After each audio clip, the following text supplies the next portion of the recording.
Hey everybody. Tonight, Michael B. Jordan won Best Actor at the Actor Awards. We normally call the Screen Actors Guild Awards. In the awards season, there are a series of shows that form precursors, what are called precursors, for who will win the Oscar in primary main categories like Best Actor, Best Actress, Best Supporting Actor, Best Supporting Actress, Best Director, and ultimately Best Picture. Precursors. The first precursor during awards season is the Golden Globes.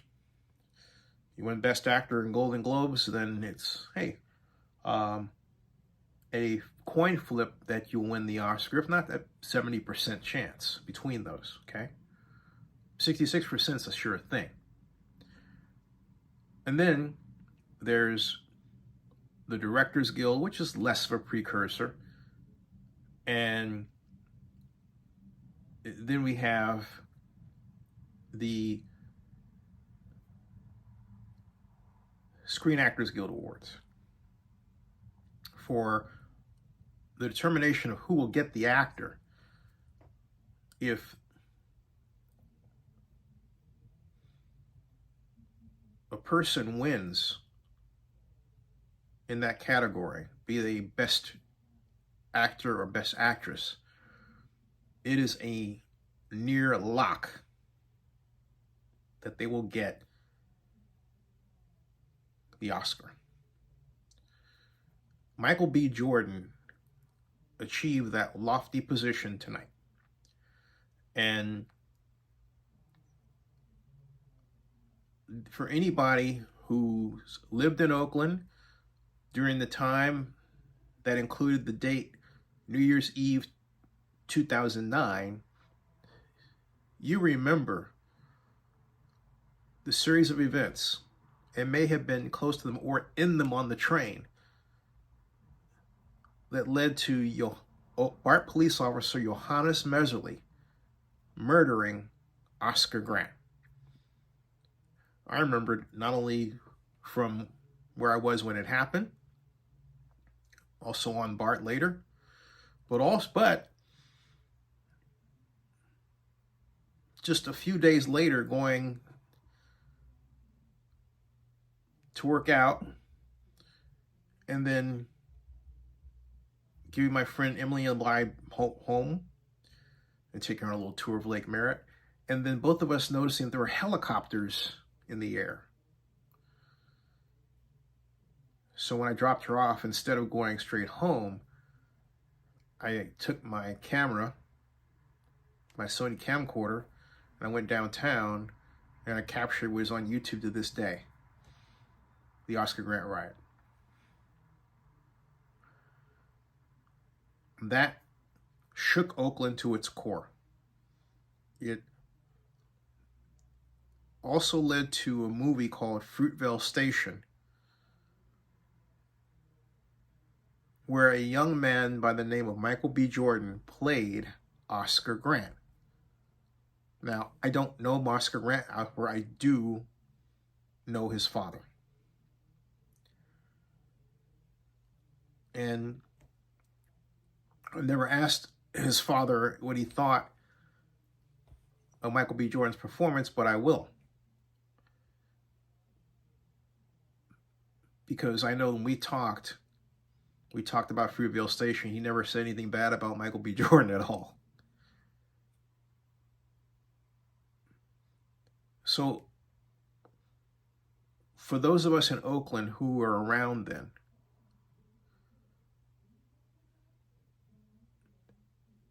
and also for those of us who, like Alan Michon, who owns the Grand Lake Theater, who were involved in the promotion and production of something called Black Panther,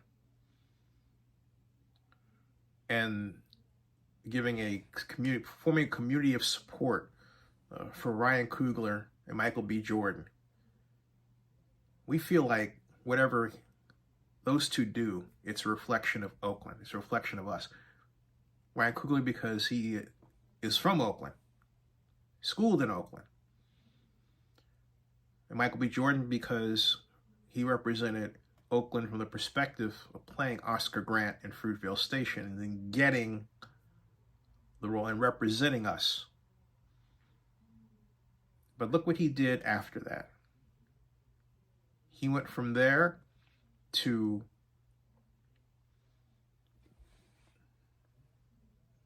having great success in a 3-movie series about Apollo Creed. And Creed movie series. But that wasn't enough for him. He then went to play the nemesis of King T'Challa in Black Panther, one of the best movies I've ever seen of its kind. But that wasn't enough for him, or Ryan. They had to go and make a movie called Sinners that then set a record number of Oscar nominations, 16. And one of those was for Best Actor, Michael B. Jordan. And so here we are at the Screen Actors Guild Awards, the Actor Awards, and he nails it. And he was stunned. I was hopeful. And it's a fantastic counterpoint to a society that today still can't seem to get rid of its racist ways at times. Take a look at what happened with the British Film Academy Awards. I know the gentleman had Tourette's syndrome, but of all things to yell, why did he have to yell the N-word, right?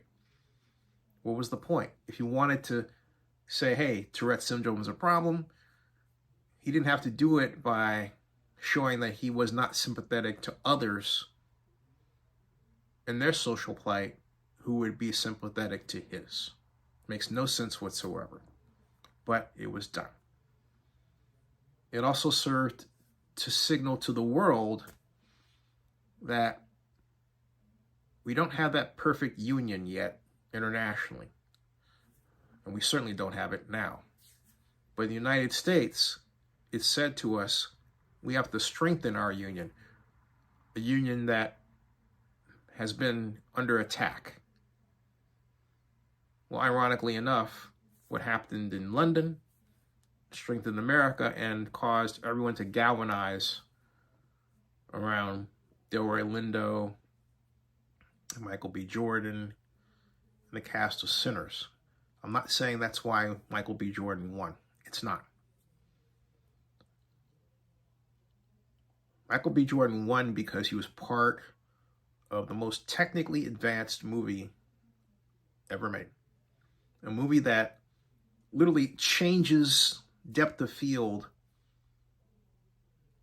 changes aspect ratio as you watch it. And you really have to be careful to look and notice the change from 70 millimeter to IMAX right in your face, just reshaping the film, movie just reshaping to make a point, to signal a part of the film that has a message that Ryan Coogler wants to convey. No one's done that before. Michael B. Jordan played 2 characters, 2 different types of dress, 2 different attitudes, 2 different types of soul, side by side. And I dare you to tell that they are not together, when in point of fact they're not. It is, to the eye, literally impossible. Incredible. And so within that palette, within that framework, Michael B. Jordan was able to apply his trade as an actor. It was beyond brilliant. beyond brilliant. And so, if you ever feel like the road is too tough for you, things are going wrong, maybe that business that you're trying to get going, move forward, is getting stuck, or maybe you have people that are working with you that don't want to do anything,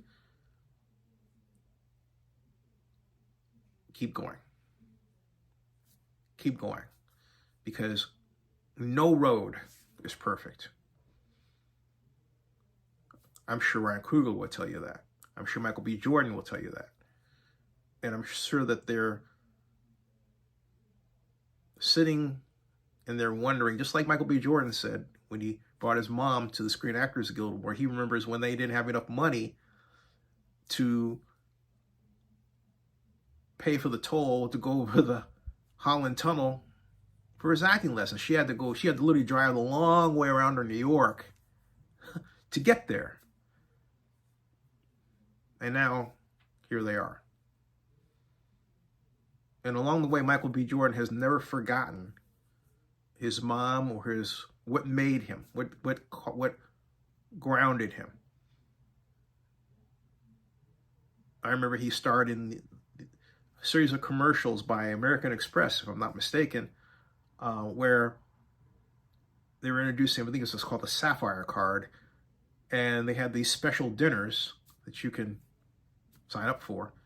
In this case, this is a dinner about food of West Africa and something I'd never heard of, Joffrey rice. I got a big education because the problem in the United States is that it's drilled into our head that black cuisine is ham hocks, chitlins, soul food, and food that isn't good for you, and food that could lead to pancreatic cancer. It has its place, but to drive it home as the only kind of food that we're capable of producing is to tell an incorrect story of us. And so I was really delighted that Michael B. Jordan, I assume he had something to do with his creation of, he's the actor, right? Was in that kind of commercial, because it taught me something I didn't know. And although I still haven't bought Joffrey rice yet, but I will, okay? So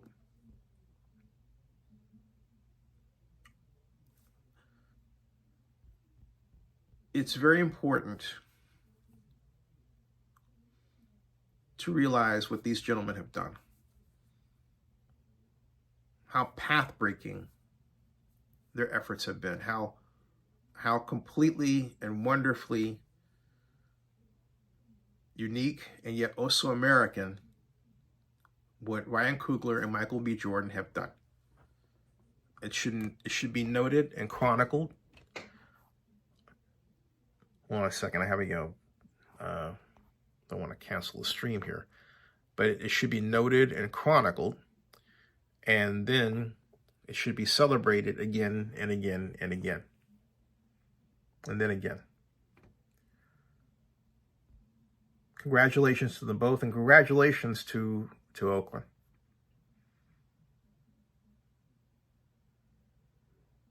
We're a special city that doesn't realize how special it is. Subscribe to Zenny62 on YouTube and bookmark OaklandNewsOnline.com. And also Oscars Movie News.com. OscarsMovieNews.com. See ya.